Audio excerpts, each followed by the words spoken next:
Fala pessoal, sejam bem-vindos a mais uma aula aqui do nosso treinamento sobre programação utilizando a famosa linguagem Laravel. Na aula de hoje vamos estar explorando sobre os temporizadores. Então, durante o dia a dia de trabalho na indústria, utilizando a programação de PLCs, vocês podem se deparar com a situação e a necessidade de realizar a contagem de tempo, ou seja, realizar e programar determinados processos industriais em que seja necessário a contagem do tempo, seja em segundos, seja em minutos ou horas, e assim executar um determinado processo. Aqui na nossa aula vamos estar explorando os temporizadores, ver alguns tipos existentes de temporizadores que podemos utilizar na linguagem Laravel. E nessa aula vamos estar explorando o temporizador do tipo comando mantido. E nós vamos entender o porquê dessa nomenclatura ao longo aqui desta aula e das próximas. Para utilizar os temporizadores, basicamente você precisa ver na opção temporizador aqui no nosso software ZeloSoft 2. Nós vamos ter disponíveis 28 temporizadores aqui no nosso ambiente de programação. Para utilizá-lo, vamos ter aquela mesma dinâmica, ou seja, vamos ter o contato auxiliar do temporizador, neste caso identificado como T1, que seria o primeiro temporizador, o T2 e o T3 e assim por diante, sendo que a partir do 9 a nomenclatura utilizada já envolve aí a combinação de duas letras. Nós temos, além do contato auxiliar desse temporizador, nós temos o comando e temos o reset do temporizador. Vamos entender ao longo dessa aula como poderemos proceder para utilizar esse computador e realizar a contagem de tempo. Vamos aqui fazer um primeiro exemplo para que a gente consiga compreender o funcionamento direto desse temporizador. Então, o primeiro passo, nós vamos executar uma pequena simulação, vamos escrever um programa aqui de algumas poucas linhas para que a gente consiga compreender.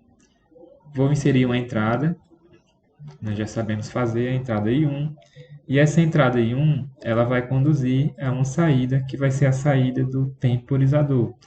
Então, como eu quero utilizar como saída, eu não vou utilizar o contato auxiliar e vou utilizar o contato de comando do temporizador. Basta clicar, arrastar e soltar. Então, vai ser inserido aqui essa bobina de saída do temporizador. Ou seja, o que essa bobina faz? Basicamente, quando ela é energizada, ela inicia a contagem de um tempo. Esse é o funcionamento básico, a ideia básica de um temporizador. No entanto, esse temporizador ele pode ser configurado de diferentes formas. Para configurar, basta clicar com o botão direito, acessar a janela de parametrização, janela de parâmetros, e nós vamos ter acesso a várias funções que esse temporizador ele pode executar. Nessa aula, nós vamos estar explorando a função A, que é o temporizador utilizado para trabalho como comando mantido. E aí nós vamos entender o que seria esse comando mantido, fazendo algumas análises nessa aula.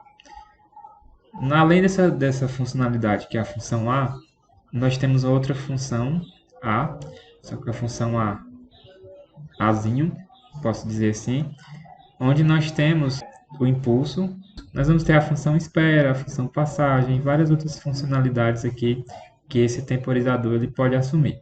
No geral, o que você precisa fazer? Vou voltar aqui. Você vai inserir o temporizador e vai precisar fazer a sua parametrização. Nessa parametrização é escolhido o tipo de funcionamento de função desse temporizador. Nessa aula vamos explorar essa primeira função, que é a função A, comando mantido. Então, já está selecionado. Se você quiser mudar, basta clicar nessa opção que ela escolhe o temporizador que eu quero utilizar. Feito isso, escolher a função do temporizador, que nesta aula é comando mantido, nós vamos escolher a duração do tempo.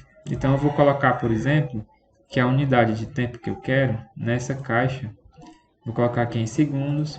Nós podemos escolher, por exemplo, em minutos, segundos, horas, minutos e horas. Eu vou colocar em segundos e vou colocar a duração que eu quero. Por exemplo, eu quero 0,5 segundos, ou seja, eu quero que esse temporizador conte 5 segundos antes de realizar uma determinada ação. E vamos aqui, pessoal, fazer essa análise do diagrama de eventos para que nós consigamos entender como funciona esse primeiro tipo de temporizador, que é o temporizador com a função A, ou seja, comando mantido. Como que vai funcionar? Nós vamos ter uma entrada, nesse caso a entrada I1, que ao ser acionada, ela vai acionar a bobina desse temporizador chamado TT1. Então, logo, aqui no nosso diagrama de eventos, nós temos uma descrição genérica, onde ele considera uma bobina de um temporizador TTX. Então, esse TTX seria o nosso TT1. Nós podemos aqui substituir. E o TX vai ser justamente o contato auxiliar. Então, nós vamos trabalhar com essa dinâmica de a bobina do temporizador e o seu contato auxiliar, que nesse caso seria contato auxiliar de T1. Nós ainda não colocamos, mas nós vamos colocar daqui a pouco. O que vai acontecer? Ao pressionar a entrada, energizar a bobina do temporizador TT1, vai ser gerado esse impulso na bobina do temporizador, ou seja, ele saiu da condição de 0 volts desenergizado e foi para a condição de 24 volts energizado. Logo, ao entrar em funcionamento o temporizador, vai ser iniciada a contagem de tempo T, onde nós estamos vendo aqui em destaque.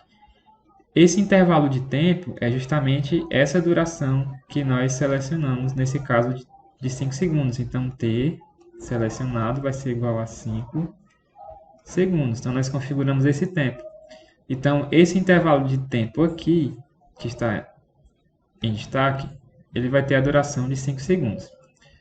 Ao ter a duração de 5 segundos, o contato auxiliar de T1, ou seja, o contato desse temporizador, dessa bobina T1, ele vai mudar de estado. Então, se ele estava inicialmente aberto, ao final da duração de 5 segundos, que seria esse intervalo de tempo T, esse contato vai fechar.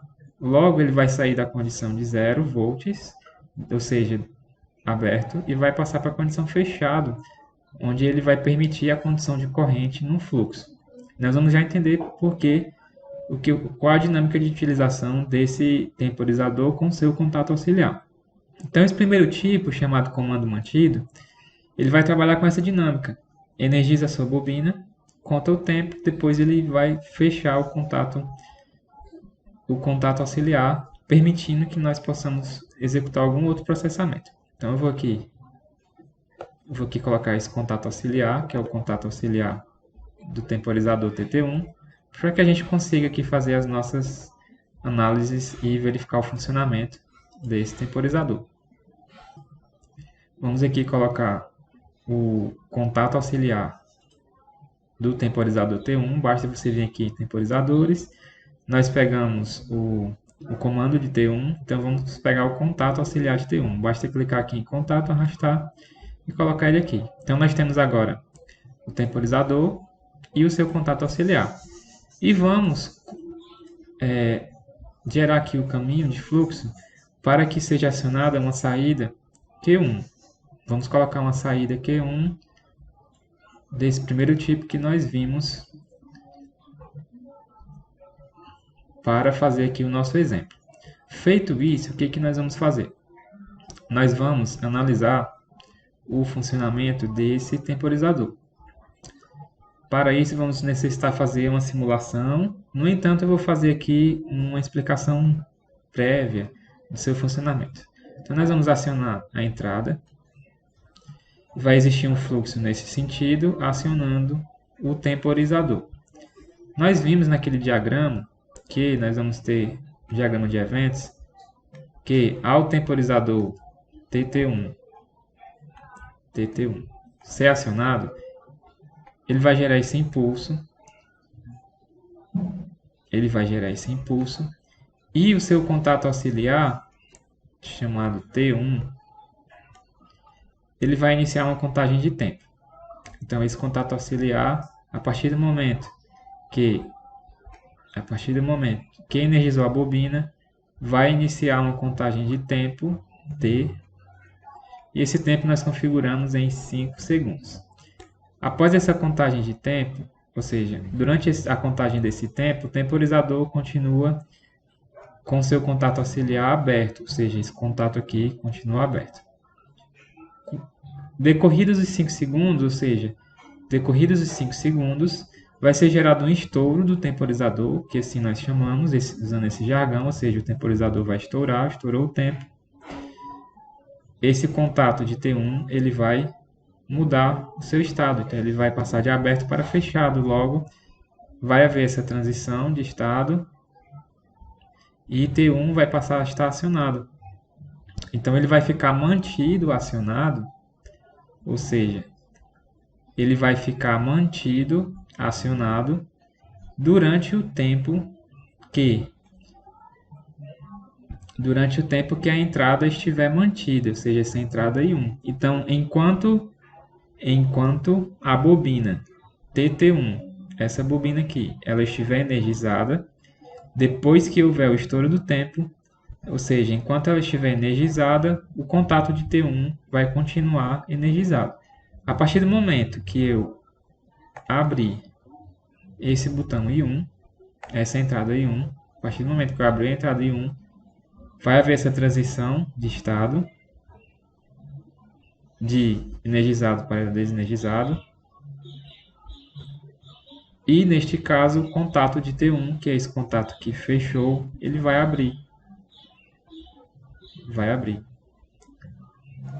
E feito isso, a bobina de Q1 vai desenergizar, vai desacionar. O que acontece? Nós temos aqui, podemos chamar aqui, vou até mudar de cor, podemos nomear dois tempos. Nós temos esse tempo T1, e esse tempo T1 é o tempo que o temporizador foi energizado e foi feita a contagem de tempo. E esse tempo é configurável, esse tempo T1 ele é configurável.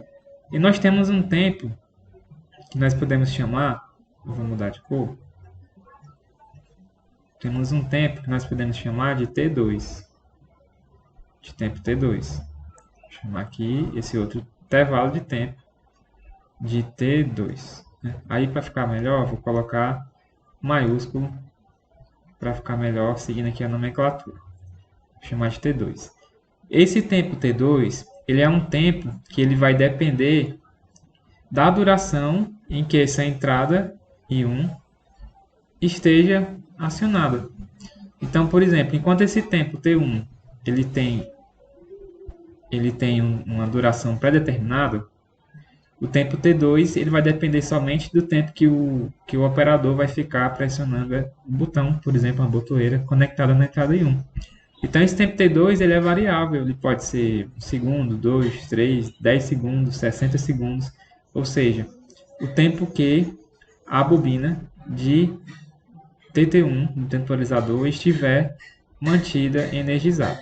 Então, por isso que esse temporizador ele recebe esse nome, por isso que ele recebe essa nomenclatura, neste caso, do temporizador na função A, ou seja, por isso que esse temporizador recebe esse nome de temporizador de impulso mantido. Então, enquanto esse impulso, que eu vou colocar aqui em destaque, enquanto esse impulso aqui estiver mantido, o contato desse temporizador vai ficar acionado, logo a saída é acionada. Então, essa saída Q1, que eu posso representar aqui, Q1, né? Na verdade, nós podemos representar aqui em outro diagrama para ficar melhor. Nós podemos representar aqui abaixo a saída Q1. Ela inicia desenergizada, acionou o contato auxiliar de T1. Essa bobina Q1, ela é energizada. Enquanto o contato estiver mantido, ou seja, o contato auxiliar de T1 estiver mantido, essa bobina está energizada. A partir do momento que o contato de T1 mudar de estado para aberto, essa bobina desenergiza, tendo esse comportamento. Então, esse tempo T1 é pré-determinado na configuração dos parâmetros do temporizador, nesse caso 5 segundos, e esse tempo T2 aqui, ele depende tão somente do tempo que o usuário, que o operador do sistema permanecer pressionando esse botão conectado na entrada I1 aqui. Vamos checar o seu funcionamento para que a gente consiga entender melhor a dinâmica de funcionamento desse primeiro tipo de temporizador. Vou vir aqui em simular. Vou colocar aqui as nossas entradas e as nossas saídas. E vou fazer o seguinte, eu vou colocar para mostrar ou ocultar as informações aqui da simulação. Então, ao colocar essa opção, onde tem aqui o desenho de um binóculo, o ícone, nós conseguimos ver os parâmetros e acompanhar a sua variação no tempo. Então, inicialmente, antes de começar a simulação com o temporizador de comando mantido, nós temos que a sua pré-seleção foi de 5 segundos e o estado atual indica que o temporizador está na contagem 0 segundos, ou seja, não iniciou a contagem. O que nós vamos fazer? Vamos iniciar a simulação e vamos ver o seu funcionamento. Então, como o seu nome é comando mantido, ou seja, a saída que está conectada utilizando esse temporizador, ou seja, o seu contato auxiliar, ela vai ser mantida enquanto o comando que a originou o seu acionamento for mantido. Nesse caso, no caso, o acionamento da entrada I1. Então, vamos aqui. Nós temos inicialmente I1 está aberto, ou seja, vamos supor que tem uma botoeira aqui, tem uma botoeira nessa entrada I1, ela não está acionada, então I1 está aberto. Logo, o temporizador também não foi energizado, ou seja, a sua bobina do temporizador 1 não foi energizada. Logo, seu contato auxiliar está aberto e Q1, que nós vamos considerar uma lâmpada conectada na saída Q1, ela está apagada, ou seja, porque essa bobina Q1 está desenergizada. A partir do momento que a gente acionar I1, então vocês vão observar, eu vou destacar aqui para que vocês consigam observar, a partir do momento que a gente acionar I1, vocês vão observar nessa região que o estado atual do temporizador, ele vai iniciar a contagem até 5 segundos. Quando chegar em 5 segundos, esse contato auxiliar de T1 ele vai mudar de estado e vai acionar a saída Q1. Então vamos observar isso. Vou pressionar a entrada I1. A contagem de tempo foi iniciada. Observe que Q1 está apagado. E agora contou, deu o estouro do tempo, ou seja, quando dá o estouro do tempo, o temporizador indica que ficou em vermelho, deu o estouro do tempo, e ele vai acionar o contato auxiliar, o seu contato auxiliar, que nesse caso T1. Acionou o contato auxiliar, vai permitir o surgimento de um fluxo de corrente nesse sentido, acionando a bobina de Q1. Logo, acionou Q1, acendeu a lâmpada que está conectada na saída Q1. E observe o seguinte funcionamento. I1, observe aqui, I1, a entrada I1 continua mantida acionada. Ou seja, o comando que originou o acionamento do temporizador 1, ou seja, o comando, que nesse caso foi a entrada I1, que originou o acionamento da bobina de T1 do temporizador, ele ainda continua mantido. E observe que a saída Q1, que é essa saída aqui, né, a saída Q1, ela continua ligada. Vamos observar o seguinte, o comando está mantido, eu vou desenergizar a entrada I1 e observe que o comando vai ser interrompido e Q1 vai ser desenergizado, ou seja, a bobina de Q1 vai ser desenergizada, logo a lâmpada em Q1 vai ser apagada. Pronto, vocês observaram que ao desenergizar a entrada I1, ao torná-la aberta, Q1 foi desacionado. Vou repetir o funcionamento. O temporizador vai contar o tempo de 5 segundos, após 5 segundos vai dar o estouro e vai, neste caso, acionar a saída Q1. E esse tempo, esse segundo tempo, que é o tempo de comando mantido, ele pode ser o tempo que for necessário em um determinado funcionamento de uma máquina. Ou seja, você vai programar na linguagem ladder, se deparar com essa situação em que você precisa acionar um botão, contar um tempo específico para só então depois acionar uma carga nesse caso representado por uma lâmpada, mas poderia ser um motor, poderia ser outro tipo de carga. Então é esse o funcionamento desse primeiro tipo de temporizador, que é o temporizador de comando mantido, ou seja, o temporizador chamado função A, aqui na nossa parametrização dos temporizadores. Então é isso, pessoal. Vimos esse primeiro tipo de temporizador muito importante em processos industriais. Vocês podem se deparar muito com essa situação de necessitar utilizar timers ou temporizadores, fazer a contagem de tempo para executar um processo industrial ou outro processo em uma máquina industrial. Então é isso. Nós ficamos por aqui e eu aguardo vocês na nossa próxima aula, onde vamos dar continuidade a explorar algumas funcionalidades disponíveis aqui dos temporizadores e alguns dos seus principais tipos de temporizadores.